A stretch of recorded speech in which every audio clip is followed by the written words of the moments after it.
Film ini dibuka pada sebuah hari yang suram di sebuah wilayah terpencil di bagian barat Amerika Serikat. Carter, seorang petani sekaligus mantan prajurit, sedang berusaha berdamai dengan istrinya bernama Mara setelah pertengkaran yang cukup hebat. Sementara itu, putra kecil mereka bermain riang bersama anjing peliharaan sambil membawa balon merah di halaman rumah. Carter hanya duduk menikmati birnya hingga sang anak sempat tersandung serpihan logam yang berserakan di tanah. Melihat kondisi lahan yang dipenuhi puing dan bongkahan batu, Mara kembali mengingatkan Carter agar segera membersihkannya karena sudah terlalu lama dibiarkan berlantakan. Namun, Carter tetap menganggapnya sepele dan menunda pekerjaan tersebut. Adegan kemudian berakhir ketika balon merah itu perlahan terbang ke langit. Setelah itu, cerita langsung berpindah memperlihatkan batu nisan putra mereka yang mengisyaratkan bahwa beberapa waktu setelah peristiwa tersebut, sang anak meninggal akibat tertimpa bongkahan batu yang sebelumnya dibiarkan Carter untuk dipindahkan. Sejak saat itulah, Carter terus dihantui rasa bersalah dan menganggap kematian putranya sepenuhnya merupakan kesalahannya sendiri. Beberapa waktu kemudian, diperkenalkan seorang gadis kecil bernama Isabel. Ia selalu membawa kamera tua peninggalan orang tuanya karena memotret membuatnya merasa aman. Hari itu, Roger, yaitu kekasih bibinya, mengajaknya berziarah ke makam kedua orang tuanya untuk mengenang hari jadi mereka. I'm serious about not taking any pictures, bird.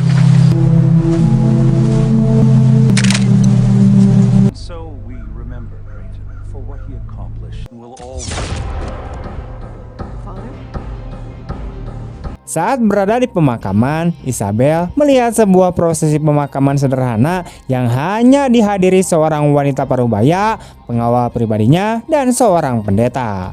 Tiba-tiba suasana berubah mencekam ketika suara tembakan memecah keheningan. Pendeta langsung roboh tertembak, disusul pengawal yang tewas sebelum sempat bereaksi.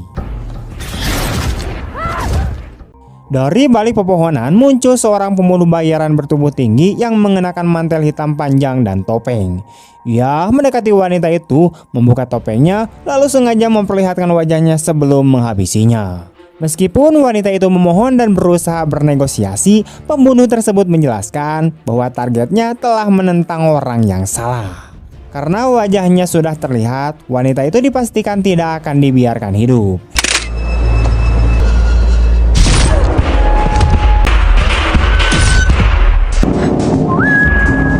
Tanpa sengaja, Isabel menjadi satu-satunya saksi pembantaian tersebut. Dalam ketakutan, ia terus memotret hingga berhasil menangkap wajah sang pembunuh ketika pria itu menguburkan para korban beserta senjata yang digunakannya.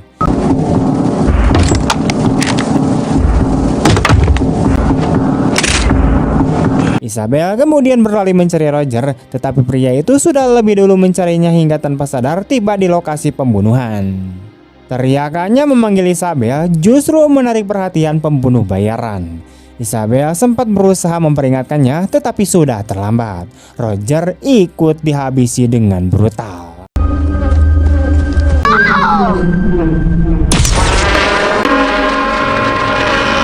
Saat mendengar cerita Isabel, pembunuh itu melihat kamera yang tergantung di leher gadis tersebut dan langsung memutuskan untuk menghabisinya juga karena ia tidak pernah membiarkan saksi hidup.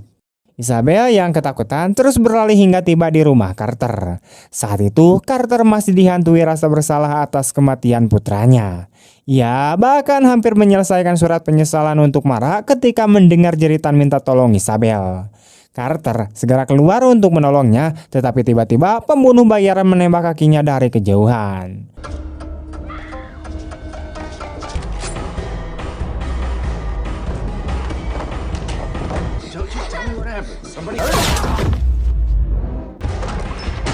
Meski terluka, Carter berhasil menarik Isabel masuk ke dalam rumah, mengambil 2 butir peluru senapan, lalu membawanya bertahan di lantai atas.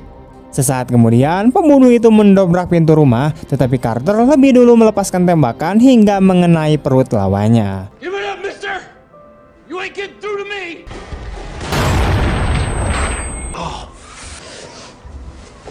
You ain't gonna harm a hair on this child's head. Kini keduanya sama-sama terluka dan saling berlindung sambil terus berbalas tembakan. Dari cara Carter mengenali jenis senjatanya, pembunuh itu langsung menyadari bahwa lawannya memiliki latar belakang militer. Ia bahkan memeriksa selongsong peluru Carter dan mengetahui bahwa Carter menggunakan senapan kaliber 20 gauge yang tetap mematikan dalam jarak dekat. Sejak saat itu, pertarungan berubah menjadi dua strategi yang menegangkan. Carter mencoba menggertak akan memanggil polisi, tetapi pembunuh itu mengetahui bahwa telepon rumah tidak berfungsi dan bahkan menemukan ponsel Carter di lantai bawah. Tujuan pembunuh bayaran itu sebenarnya hanyalah mendapatkan Isabel, karena gadis itulah satu-satunya saksi yang telah melihat wajahnya. Ia terus menekan Carter dengan ancaman, bujukan, dan memanfaatkan kondisi Carter yang terus kehilangan darah, tetapi Carter tetap menolak menyerahkan Isabel. Setelah itu, Carter meminta Isabel mengambil kotak P3K, beberapa bohlam lampu, dan sebuah handuk.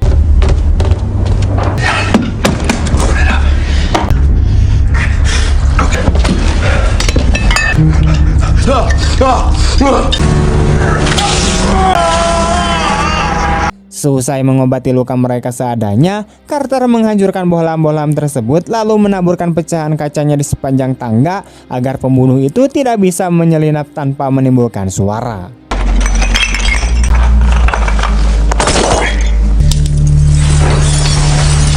Name's Carter Green. This is my house. And so I'm still breathing. You ain't gonna harm a hair on this child's head. Bullets you have. Just one. Don't worry at all. He doesn't know that. Meski begitu, keadaan Carter sebenarnya sangat kritis karena ia hanya memiliki satu butir peluru terakhir. Beruntung, lawannya tidak mengetahui hal tersebut. Mereka juga tidak memiliki jalan keluar karena Carter tidak mungkin melompat dari jendela dengan kondisi kaki yang terluka parah. Di tengah situasi itu, Isabel menceritakan bahwa kedua orang tuanya meninggal akibat kecelakaan tragis, membuat Carter kembali teringat pada kematian putranya sendiri.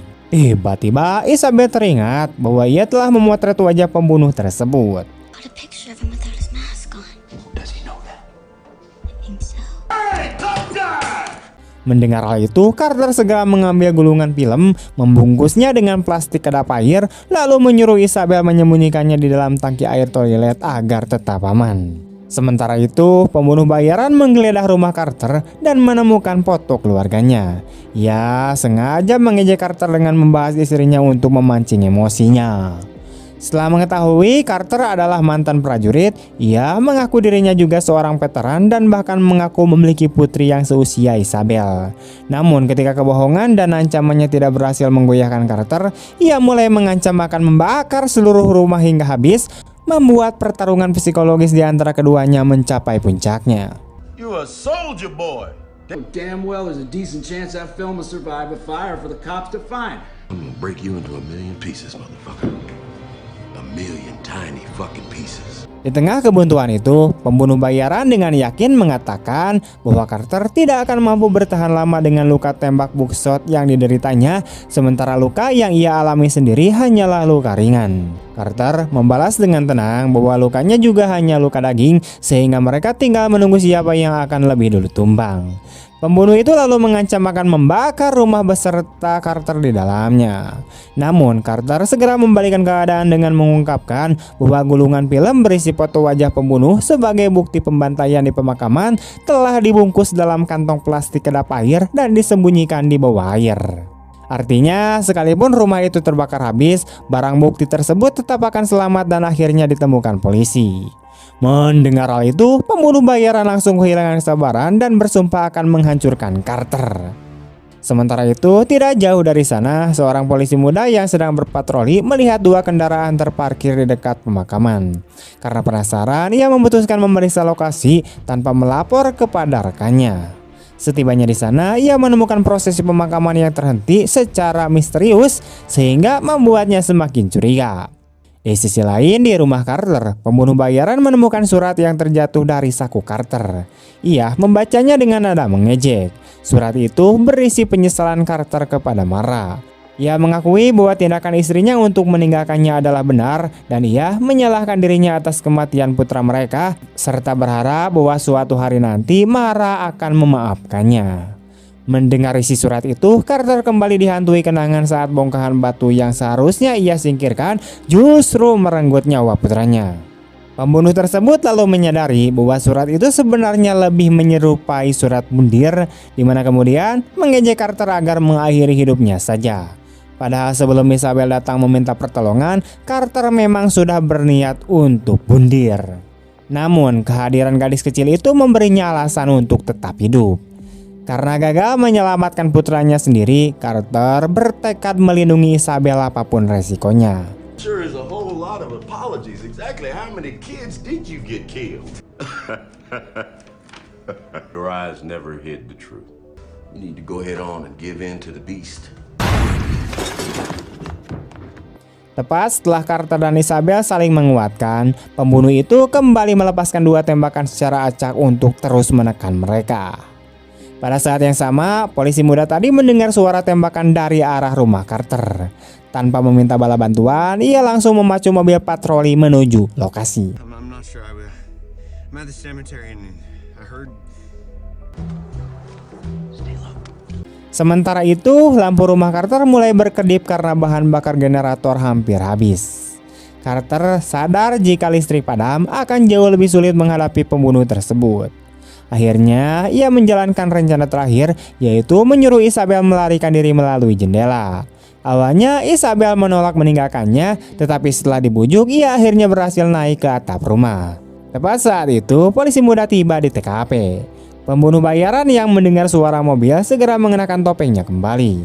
Begitu polisi mengetuk pintu, ia langsung menembaknya hingga roboh. Afternoon, officer.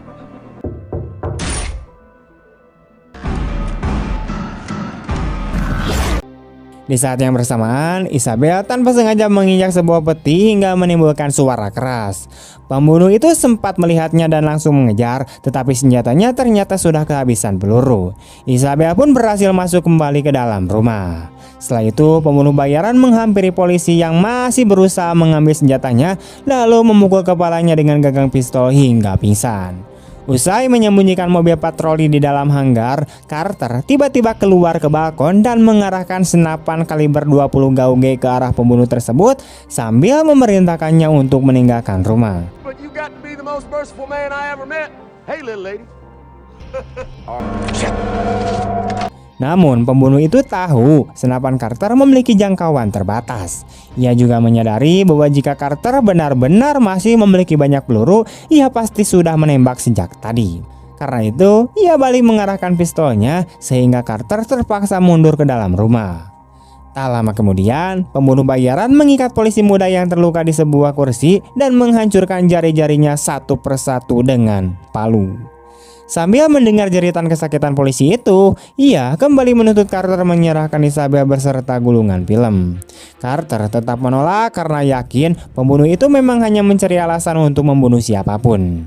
Tanpa ragu, pembunuh tersebut akhirnya mengeksekusi polisi muda itu dan mengirimkan jasadnya sebagai ancaman bagi Carter.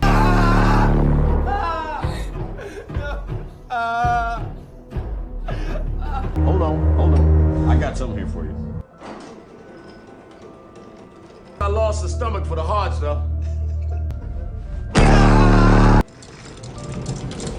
Setelah beberapa menit suasana berubah sunyi, Carter mulai curiga karena tidak lagi mendengar suara dari lantai bawah.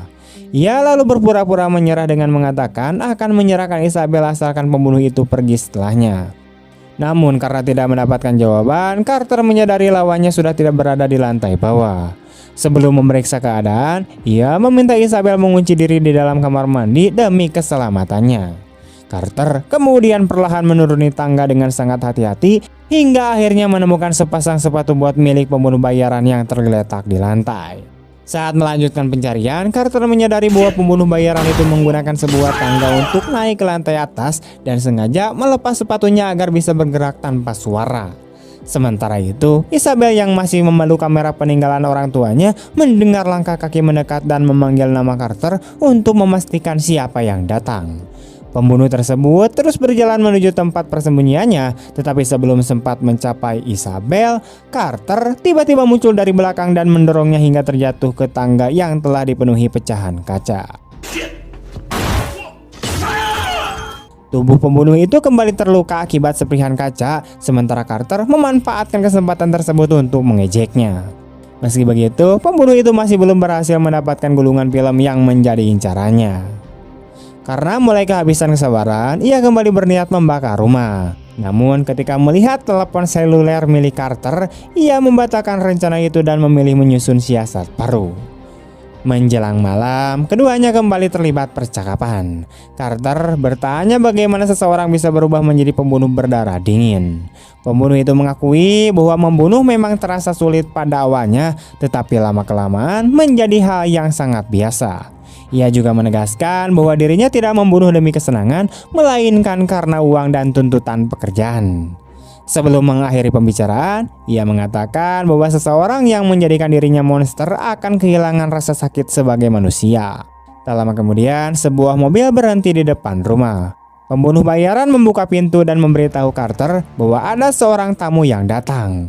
Carter sangat terkejut ketika mendengar suara istrinya, yaitu Mara. Rupanya pembunuh itu telah menggunakan ponsel Carter untuk menghubungi Mara dan berpura-pura menjadi temannya, sehingga Mara yang masih sayang-sayang tetapi benci datang karena mengira Carter sedang mabuk dan membutuhkan pertolongan. Setelah Mara tiba, pembunuh tersebut mengancam akan membunuhnya jika Carter tidak menyerahkan Isabel beserta gulungan film. Menyadari tidak punya banyak pilihan, Carter menghampiri Isabel yang ketakutan, menyerahkan senapannya, lalu memintanya menembak apabila pembunuh itu naik ke lantai atas.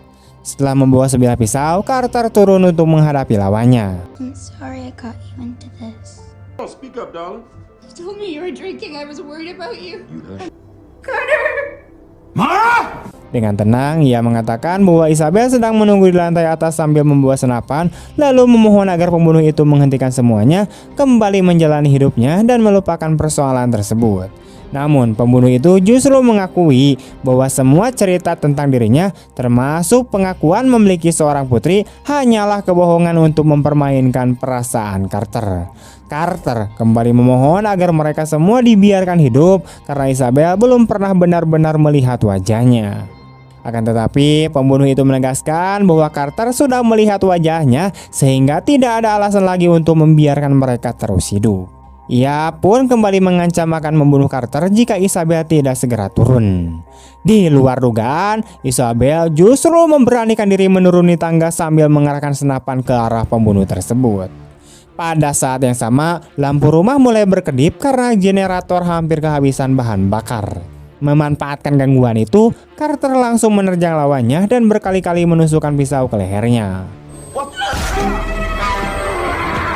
Tepat ketika listrik padam, terdengar letusan senjata di tengah kegelapan. Sementara Mara berlari keluar untuk menghubungi layanan darurat, Isabel tetap bertahan di dalam rumah. Ia mencoba mengakhiri semuanya dengan menarik pelatuk senapan ke arah pembunuh tersebut, tetapi senjata itu tidak meledak. Sejak awal, Carter dan Isabel memang hanya berharap peluru terakhir itu gagal ditembakkan.